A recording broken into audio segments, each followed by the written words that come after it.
Thank you mga kaibon. Maraming salamat po. Welcome back sa YouTube channel natin mga kaibon. Kumusta po kayong lahat mga kaibon? For today's video, ang pag-uusapan po natin, yung mga naging tanong sa akin ng kaibon natin. Medyo marami po ang nagtatanong nito sa akin mga kaibon. Kaya po minarapat ko na gumawa ng content para po masagot ko ng maayos yung katanungan ng mga kaibon natin. At sa mga kaibon natin dyan na nanonood, sana po magkaroon kayo ng konting kaalaman at konting idea. Itong topic natin ngayon mga kaibon, napaka-importante po nito, lalong-lalo na po doon sa mga kaibon natin dyan na nagtatrabaho sa umaga, minsan hapon na po kung umuwi, or kaya naman minsan gabi na. Lalong-lalo na po doon sa mga kaibon natin na nagtatrabaho tapos walang mapag-iiwanan sa mga alaga po nila. Ang katanungan kasi sa atin ng mga kaibon natin halos iisa lang din naman. Ang tanong po mga kaibon, ano daw ba ang pwedeng ipainom sa mga alaga natin na hindi mapapanis? Kasi daw kapag tanghali walang magpapalit ng tubig na painuman. Kaya ang tanong nila, ano daw ba ang pwedeng ipainom sa mga alaga natin na hindi mapapanis? Kasi nga merong trabaho yung mga kaibon natin na nagtatanong patungkol po dito. Umaga daw sila umaalis, minsan naman umuuwi hapon or kaya naman gabi na. Kaya po nagtanong yung mga kaibon natin para daw matulungan ko din sila kasi gustong gusto din nila mag-alaga. Mga kaibon, disclaimer lang, ang isi-share ko dito ay base lamang ito sa kaalaman ko at karanasan ko sa pag-aalaga po ng mga ibon. Patungkol po dito sa katanungan sa atin ng mga kaibon natin, halimbawa meron kayong trabaho sa umaga, wala kayong mapag-iiwanan sa mga alaga po ninyo, sa tanghali walang magpapalit ng tubig, tapos darating kayo minsan gabi or hapon. So ano ba ang pwede nating ipainom doon sa mga alaga nating ibon na hindi mapapanis? Para sa akin mga kaibon, dahil naranasan ko rin po ang ganito, kung nagtatrabaho kayo sa umaga, siyempre minsan pabago-bago din ang schedule. Kung nagtatrabaho kayo sa umaga tapos walang magpapalit doon sa mga painuman ng mga alaga natin kapag hapon, dahil minsan hapon or gabi na kayo umuwi, mas mabuti pa ang ilagay po ninyo sa painuman ng mga alaga po ninyo tubig, yung clear lang. Yan kasi hindi yan napapanis. Ang vitamins kasi mga kaibon, napapanis po yan. Halimbawa, nilagay mo dyan na umaga, dapat umabot ng mga 5 oras or 6 na oras ang pinakang matagal. Lalo na po kapag nalalagyan na yung vitamins na painuman ninyo, yung tubig na merong vitamins ng halimbawa na lalagyan ng mga seeds or kung ano pa man na ang nailalagay dyan na ipinapatoka po ninyo. Napapanis po yan, dapat pinakamatagal mga 6 hours. Dahil kadalasan yung mga vitamins kada 4 na oras pinapalitan na dapat yan. So kung 6 hours medyo okay pa yan. So kung halimbawa walang magpapalit sa tanghali or hapon, may papayo ko na lang tubig. Pwede po yan. Yung clear na tubig okay po yan, wala pong problema yan. Ang importante kasi sa pagbibigay niyan, halimbawa araw-araw mong ginagawa na nagbibigay ka, kapag day off ka, doon ka magbigay ng vitamins sa mga alaga mo. Araw-araw tubig, pero ang pinakang importante, dahil araw-araw tubig ang inilalagay natin, dapat sa loob man lang ng 1 linggo, dapat makatatlo or 4 man lang tayong beses magbigay ng gulay sa mga alaga natin. Yung gulay, hindi na po reason yun na hindi tayo makakabigay dahil nagluluto naman po kayo. Kapag nagluto kayo, for example, dumating kayo ng hapon or gabi, pag bumili kayo ng ulam na lulutuin, isabay nyo na po sa palengke yung gulay. Importante po yan dahil ang binibigay natin sa mga alaga natin tubig lang. So kapag nagbigay tayo ng gulay, may papayo kong gulay na mas magandang ibigay, malunggay. Dahil po sa malunggay, nandiyan po maraming nutrients na nakukuha yung mga alaga natin. So yan po, dapat 4 times a week or 3 times a week nagbibigay tayo ng gulay na malunggay, kasi nga yung alaga natin, walang vitamins na nakukuha doon sa iniinom. Makakain man lang ng gulay na kahit papano magkaroon ng sustansya yung katawan. So yan po ang dapat ninyong gawin.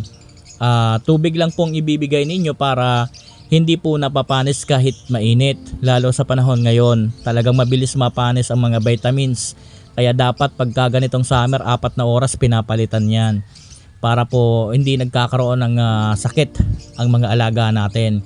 So tubig lang po ang ibibigay ninyo. Okay na okay po yan. Kahit na po dumating kayo ng gabi, wala pong problema yan. Hindi po yan mapapanis. Lalo na minsan kung dumating ka ng gabi, pagod ka na rin, kinakailangan mo na lang matulog dahil papasok ulit kinabukasan. So yung tubig na binigay mo ng umaga, kahit kinaumagahan mo pa yung palitan uli, okay pa yan dahil hindi napapanis yan dahil tubig ang ibinibigay natin. Basta ang importante, yung gulay, wag na wag mong kakalimutan. So kung hindi ka naman, meron kasing mga nagtatrabaho din na alam nyo naman, pagod na sa trabaho, minsan puro luto na lang yung binibili. Ngayon kung hindi ka makakabili ng gulay, hindi ka makakabigay, ang gawin nyo po, bumili po kayo ng moringa na powder. Yung moringa na powder mga kaibon, ihalo nyo po yan sa patoka. Kapag po hinalo nyo yan sa patoka, makakain din po yan ng mga alaga natin. So goods din po yun kasi mataas din ang nutrients na makukuha doon. Pareho lang po yan ng sariwa na malunggay. Kaya po importante rin po yan na magbibigay tayo sa mga alaga natin. Mas maganda nga niyang gawin ninyong araw-araw. Kapag nagpapatoka kayo ng mga ibon, mga alaga ninyo, haluan nyo po ng moringa powder. Araw-araw, okay po yan. Hindi po nakakasira yan sa mga alaga natin. So, wala tayong vitamins na binibigay na pinapainom. Pero doon naman sa pagkain, nakakakuha ng mataas na nutrients yung mga alaga natin. Para na rin tayo nagbigay ng vitamins niya na natural, mga kaibon. So, yan po ang dapat ninyong tandaan. So, ulitin ko, ang ibibigay nyo lang po, tubig. Kung wala po kayong moringa na powder, kung makakabili naman kayo ng gulay 3 times a week or 4 times a week, gulay na malunggay. Pero kung pumapasok kayo, pagod na rin pagdating, ang binibili niyo kumbaga luto na, walang time bumili ng ulam sa palengke, bumili kayo ng moringa.